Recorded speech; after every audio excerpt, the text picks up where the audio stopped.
there, and welcome to Spiritual How-Tos. I'm glad that you stopped by.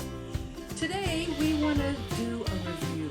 We've talked about many different topics on how you and I can please the Lord, but I just felt like instead of moving forward, I wanted to kind of pause and just look back and review and reestablish, if you will, kind of the starting point for pleasing the Lord. I don't want us to overlook the basics. So this is kind of a review, and it's a reestablishment of the starting point on what it takes for us to want to please the Lord.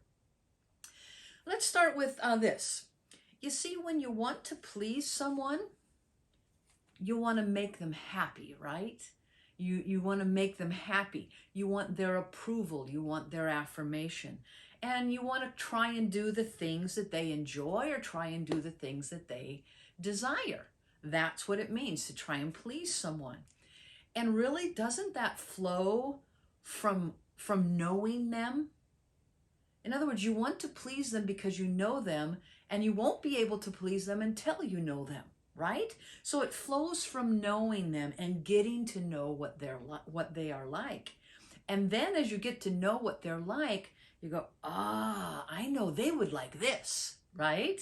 Or, if it's someone's birthday and you know them, you know they would like this as a gift, or they would like to do this as a treat, or birthdays and celebrations are kind of one-time events that you seek to do what that person loves. But then you have relationships like marriage or partnerships.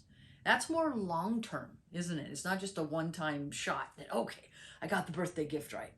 But in marriage or in a partnership, what we learn is I like to call them kind of the boundaries of what a partner will accept. And we learn to live kind of within those boundaries. Doesn't mean caged. It just means this is kind of our comfort level. This is what we're comfortable with. These are the things that denote who we are in our partnership and in our marriage. And so we acknowledge them, and we kind of seek to live within those boundaries. As an example, I've been married to my husband for 36 years, most of them wonderful years, I will say, most of them. My husband is allergic to avocados, darn it, but he is. He's allergic to avocados, so I put nothing in his food that has avocados. Duh. Why? Because his body won't tolerate the avocados, right? My husband prefers the doors always locked in the house. Always. There's so many stories to go with that, but I can't. My husband prefers to eat with a certain size fork. Sounds weird, but he's had some surgery, and so he prefers a certain size fork. Okay. He prefers sci-fi movies. He enjoys eating in rather than eating out. Now, I know him after 36 years and a year before that, and so I seek to make him happy, but can I tell you, it does not always happen. It does not always happen. Sometimes I leave the door unlocked. Sometimes I give him the wrong fork.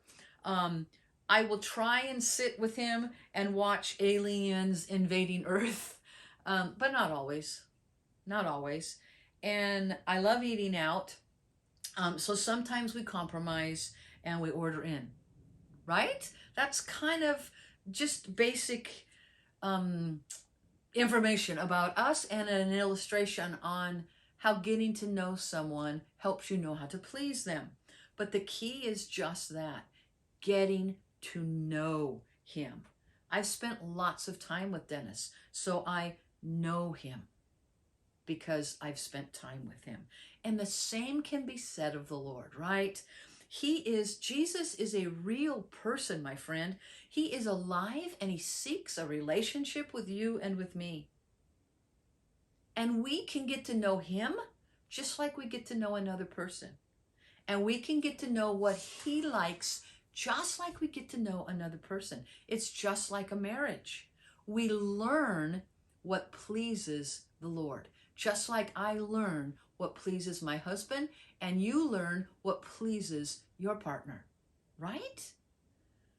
You see, 1 John tells us that we learn what pleases him. Hebrews 11 tells us that these men learned what pleased him. John 8 tells us that Jesus did only the things that pleased his Father. Why could he do that? Because he knew his Father. He was in relationship with his Father, and he just wanted to love his Father. You see, God has written in our hearts things that bear witness to what please him. I like to call it, God has hardwired into us kind of a sensor that tells us if we're pleasing the Lord or tells us if we're not pleasing the Lord. That sensor in us that's hardwired, or as the Bible says, it's written in our hearts, that alerts us to conflicting thoughts or conflicting ideas as to what's pleasing him.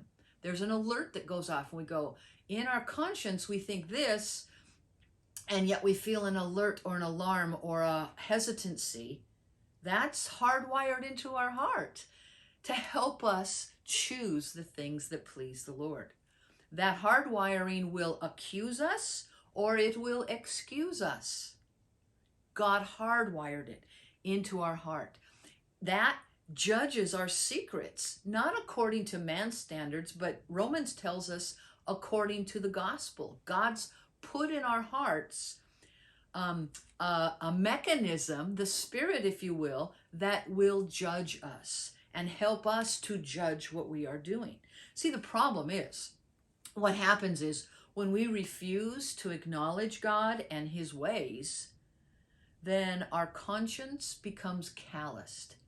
It becomes hardened. And then we start allowing things or permitting things that aren't acceptable. And the Bible tells us in Romans 1, they ought not to be done.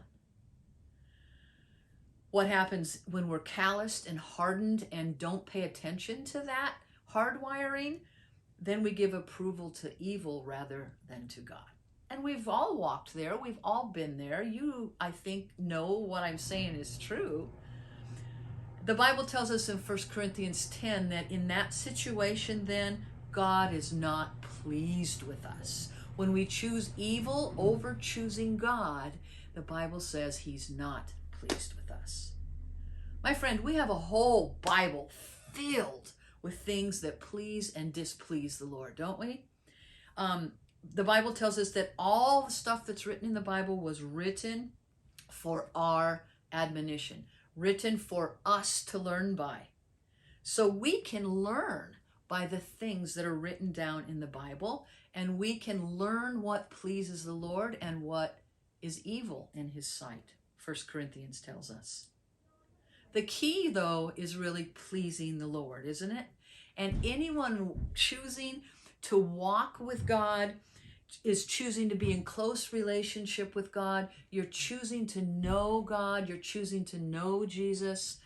That is the key right there. It is our love for him, our love for the relationship. It is the goal. When we love, then that's our motivation. We just want to be close to him, right? I love him. I just want to be close to him. I want to get to know him. And if I walk in love and if I walk in faith, then if I give him the wrong fork or if I mess up a practice, there's really little consequence. There might be disappointment. There might be hurt, but we'll grow through it because there is always forgiveness and grace. If we are motivated, I just want to love you. I just want to know you. I'm just trying to please you. There is forgiveness and there is grace if love and faith is our motivation. You see, my desire to walk closely in relationship with the Lord compels me to want to make him happy. I enjoy making him happy, and it makes me happy too to make him happy. So as we wrap this up, remember the basics about pleasing the Lord. It's all about relationship. It's all about knowing him. He knows you. He knows me, and he's really the only one that can fully satisfy and please me. And as we grow in our relationship and in our knowledge of him, our desire to please him grows exponentially. Have a great week. We'll see you next week, I hope.